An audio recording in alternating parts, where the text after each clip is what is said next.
धर्म जीने के लिए सीख है, एक सुपर पावर में विश्वास है, अफीम है, ऐसी ना जाने कितनी कितनी बातें, फिलॉसफी, विचार आपने सुने होंगे। पर असल में धर्म है क्या?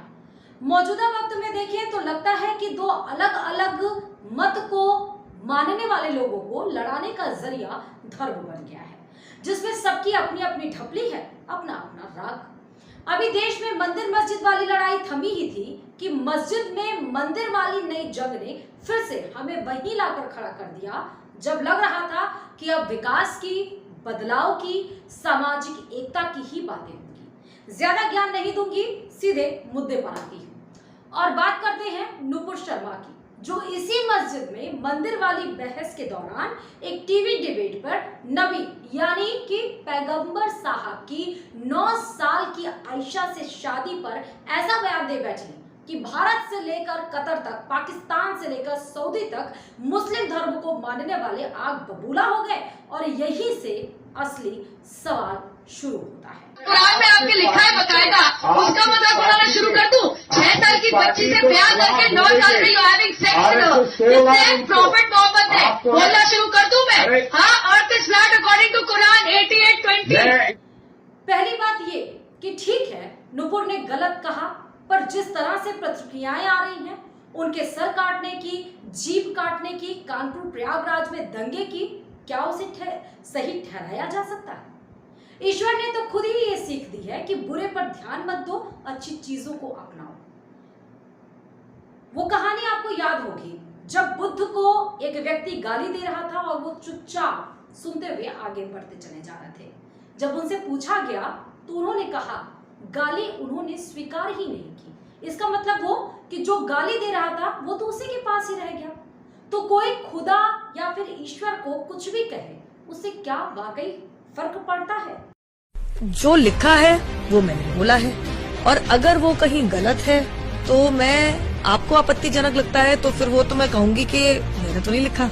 मुझे मेरे परिवार के साथ सामूहिक दुष्कर्म, सर तन से जुदा और जान से मारने की और खून खराबा करने की और माहौल बिगाड़ने की बात करेंगे, सिर्फ भारत से नहीं आ रही है।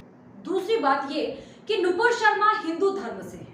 उनके सामने शिव को बार बार कुछ भी कहा जा रहा है। रामचरितमानस में तुलसी बाबा ने लिखा है कि हरि हर निंदा सुनई जो काना, होई पाप गो घात सवाना।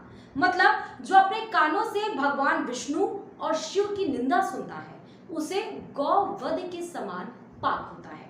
अंगद के सामने ही रावण ने राम की निंदा की थी, फिर भी अंगद ने बड़ा संयमित व्यवहार किया। कृष्ण को शिशुपाल ने 100 गालियां दी, तब जाकर कृष्ण ने उसे दंड दिया। राजा के तौर पर राज्य में घूमने के दौरान राम ने धोबी की पत्नी से खुद की निंदा सुनी, पर सजा की जगह बात मानी और सीता का त्याग कर दिया। यानी हमारी संस्कृति में है कि हम निंदा पर नहीं, निदान पर ध्यान देते हैं। यही कारण है कि जब मुस्लिम धर्म पर एक टिप्पणी पर जिहादी जंग छिड़ जाती, फ्रांस में अखबार के दफ्तर में तोड़फोड़ हो जाती, तो प्रोफेसर की हत्या कर दी जाती, और वहीं दूसरी तरफ हमारी फिल्मों में हिंदू भगवान का मजाक बनता है, कॉमेडियन उन पर जोक्स बनाते हैं, नेता कहते हैं कि कहीं भी पत्थर रख दो, मंदिर बन ही जाता है। एमएफ हुसैन ने तो हिंदू देवी देवताओं की अश्लील चित्रकारी तक कर डाली, और अभी जो अपमान के विरोधी कहला रहे हैं, जो अपमान की विरोध की बातें कर रहे हैं, यानी कतर, उसी कतर ने एमएफ हुसैन को नागरिकता तक दे दी थी। पर हिंदू धर्म में ऐसी प्रतिक्रियाएं देखने को नहीं मिली, जैसा कि नुपुर शर्मा के मामले में इस बार देखने को मिली है। It is very clearly mentioned in Sahih Bukhari, volume number 5, hadith number 3896, that Prophet Muhammad, peace be upon him, he contracted the marriage with Aisha radiallahu anha at the age of 6, and he consummated the marriage after she had completed the age of. और तीसरी बात ये कि एक प्रवक्ता की बात को इतनी तरजीह तब भी दी जा रही है जब वो खुद माफी मांग चुकी है, जब उसे खुद पार्टी से निष्कासित किया जा चुका है, जब तब भी उसका वीडियो बनाकर उनकी कमी, उनके बयान दिखाए जा रहे हैं। पैगंबर साहब की शादियों की कहानी बताई जा रही है। दोस्तों, पैगंबर ने शादी आयशा से क्यों की, इसकी सच्चाई उन्होंने पर्सनली तो किसी से नहीं बताई, धर्मगुरु अपने हिसाब से अलग अलग कारण बता रहे हैं, जो सही भी हो सकते हैं और ये मैं मान रही हूँ कि वो गलत भी हो सकते हैं। लेकिन ये तय है कि कोई भी अलौकिक ताकत कुछ भी करती है तो उसका एक संदेश होता है, हमें उस संदेश को बताना चाहिए।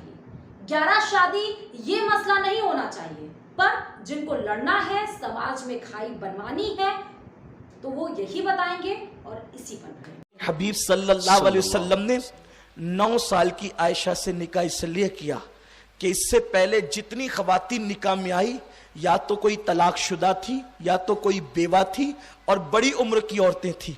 बड़ी उम्र की औरतें कभी कभी भूल जाती हैं, और औरतों में भूलने का अंदाज होता है, औरतों में भूलने की तबीयत होती है, क्योंकि रोटी उन्होंने पकाना है, कपड़े उन्होंने धुलना है, पानी उन्होंने भरना है कि बचपन में जहन जो है बहुत फ्रेश होता है, दिमाग ताजा होता है, तो जिसको सब भूल जाएंगे उसको उम्मुल मोमिनीन आयशा सिद्दीका बयान करेगी। इसीलिए कहा जाता है कि तकरीबन 1/4 दीन जो है अगर उम्मत तक किसी ने पहुंचाया है तो वो तन्हा सैयदा आयशा सिद्दीका ने पहुंचाया। और अब बात ये कि कतर अरब की नाराजगी कितनी सही। एक प्रवक्ता की बात ग्लोबल इशू बन गई, पर तुर्की में जब चर्च मस्जिद बना दी गई तो दुनिया में कोई कुछ नहीं बोला। चीन में उइगर मुस्लिमों पर जुल्म पर जुल्म हो रहा है तो कोई इस्लाम के लिए आवाज नहीं बुलंद किया। अफगानिस्तान में बुद्ध की मूर्तियां तोड़ी गई, पाकिस्तान में हिंदू मंदिर तोड़े गए तो किसी को अधर्म नहीं दिखा।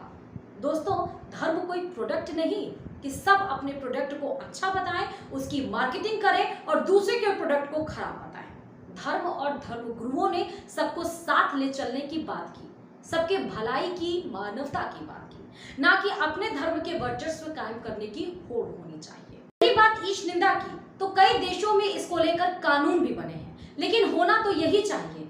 जागी रही भावना जैसी प्रभु मूरत देखी तैसी, यानी ईश्वर को, खुदा को, गॉड को जो जैसे देख रहा है देखने दीजिए। ईश्वर भी उनको देख ही रहा है।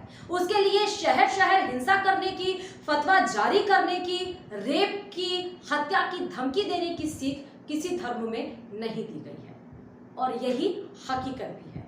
आप क्या सोचते हैं कमेंट बॉक्स में जरूर जाकर इस पर अपनी प्रतिक्रियाएं लिखिए, ताकि हम जान सकें कि आपके मन में इसको लेकर क्या चल रहा है। और साथ ही वीडियो को शेयर भी करते जाइए, चैनल को प्लीज सब्सक्राइब करते जाइए और मुझे इजाजत दीजिए। धन्यवाद। खबरों की ज्यादा जानकारी के लिए अपने पसंदीदा चैनल खबर प्यारी को लाइक करें, शेयर करें और सब्सक्राइब करें।